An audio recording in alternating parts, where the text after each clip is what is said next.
ఉమ్మడి ఖమ్మం జిల్లా వ్యాప్తంగా సార్వత్రిక ఎన్నికల పోలింగ్ కి ఏర్పాట్లు కొనసాగుతున్నాయి. ఈవీఎంలను పోలింగ్ కేంద్రాలకి తరలిస్తున్నారు. ఖమ్మం పార్లమెంట్ పరిధిలోని 7 అసెంబ్లీ సెగ్మెంట్లలో, మహబూబాబాద్ పార్లమెంట్ పరిధిలో 3 అసెంబ్లీ సెగ్మెంట్లు ఉమ్మడి ఖమ్మం జిల్లాలో ఉన్నాయి. రేపు ఉదయం 7 గంటల నుంచి సాయంత్రం 6 గంటల వరకు ఖమ్మం జిల్లాలో పోలింగ్ నిర్వహిస్తారు. భద్రాద్రి కొత్తగూడెం జిల్లాలో సాయంత్రం 4 గంటలకే పోలింగ్ ముగుస్తుంది. ఉమ్మడి ఖమ్మం జిల్లాలో పోలింగ్ ఏర్పాట్లపై పూర్తి సమాచారం మా ప్రతినిధి భూపాల్ అందిస్తారు.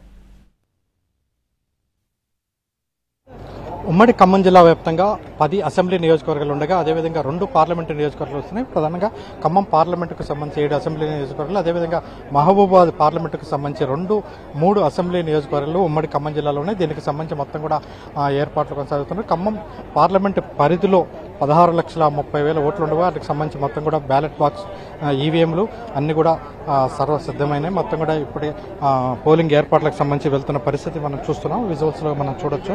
మొత్తం దీనికి సంబంధించి ప్రత్యేకమైన ఏర్పాట్లు చేశారు. అదేవిధంగా అంటే 1896 పోలింగ్ కేంద్రాలు ఖమ్మం పార్లమెంటు పరిధిలో ఉన్నాయి. దీనికి సంబంధించి దాదాపుగా ఇప్పటికీ 27 ఎఫ్ఎస్టీ, 21 ఎన్ఎస్టీ, 31 ఎంసీసీ బృందాలు, అదేవిధంగా దీనికి సంబంధించి పోలింగ్ సంబంధించి సిబ్బందిని దాదాపుగా 2,000 సిబ్బంది, 10,000 మందికి పైగా పోలీసు సిబ్బందిని వినియోగిస్తున్నారు. దీనికి సంబంధించి హోరాహోరీ ప్రచారం జరిగిన విషయం మనకు తెలిసిందే. అయితే గత అసెంబ్లీ ఎన్నికల సందర్భంగా ఎటువంటి అవాంఛనీయ సంఘటనలు కూడా జరగలేదు. ఆ నేపథ్యంలో అంటే ఖమ్మం జిల్లాలకు సంబంధించి వచ్చే 5 నియోజకవర్గాలు ఉండగా ఈ 5 నియోజకవర్గాల్లో పోలింగ్ మాత్రం రేపు సాయంత్రం అంటే 6 గంటల వరకు పోలింగ్ కొనసాగుతుంది. అదే భద్రాద్రి కొత్తగూడెం జిల్లాలో ఖమ్మం పార్లమెంటుకు సంబంధించి అశ్వరావుపేట, కొత్తగూడెం ఈ 2 అసెంబ్లీ సెగ్మెంట్లు ఉన్నాయి. ఈ 2 అసెంబ్లీ సెగ్మెంట్లో పోలింగ్ మాత్రం అంటే అది నక్సల్స్ ప్రభావిత ప్రాంతంగా గుర్తించారు. ఆ నక్సల్స్ ప్రభావిత ప్రాంతంగా ఉన్న 2 అసెంబ్లీ సెగ్మెంట్లో మాత్రం పోలింగ్ సాయంత్రం 4 గంటల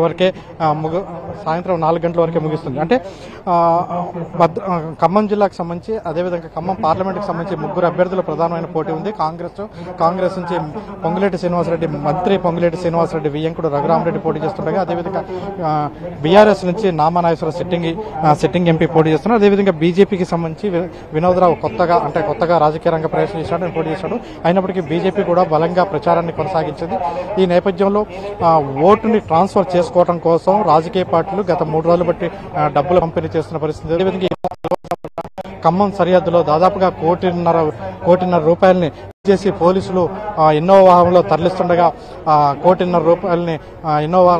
తరలిస్తుండగా పోలీసులు చేజ్ చేయడంతో ఇన్నోవాలో బోల్తా పోవటం, అందులో ₹1,50,00,000 నగదుని స్వాధీనం చేసుకోవడం జరిగింది. ఈ విధంగా జరుగుతుండగా భద్రాద్రి కొత్తగూడెం జిల్లాకు వచ్చినట్టయితే భద్రాద్రి కొత్తగూడెం జిల్లాలో 5 నియోజకవర్గాలు ఉన్నాయి. ఈ 5 నియోజకవర్గాల్లో 3 నియోజకవర్గాలు అంటే 3 అసెంబ్లీ నియోజకవర్గాలు మహబూబాబాద్, అదేవిధంగా 2 అసెంబ్లీ నియోజకవర్గాలు ఖమ్మం పార్లమెంటు పరిధిలో ఉన్నాయి. అయితే మొత్తం నక్సల్స్ ప్రభావిత ప్రాంతం కావడంతో జిల్లా వ్యాప్తంగా 5 అసెంబ్లీ సెగ్మెంట్ల పరిధిలో సాయంత్రం 4 గంటలకే పోలింగ్ ని ముగిస్తారు. అసెంబ్లీ ఎన్నికల సందర్భంగా ఎటువంటి ఇన్సిడెంట్ జరగలేదు. అదేవిధంగా ఈసారి కూడా పార్లమెంట్ ఎన్నికల సందర్భంగా కూడా ఎటువంటి ఇన్సిడెంట్ జరగకుండా కట్టుదిట్టమైన భద్రతా ఏర్పాట్లు తీసుకున్నామని అధికారులు చెప్తున్నారు. కెమెరా పర్సన్ పృథ్వీతో భూపాల్, ఎన్టీవీ, ఖమ్మం నుంచి.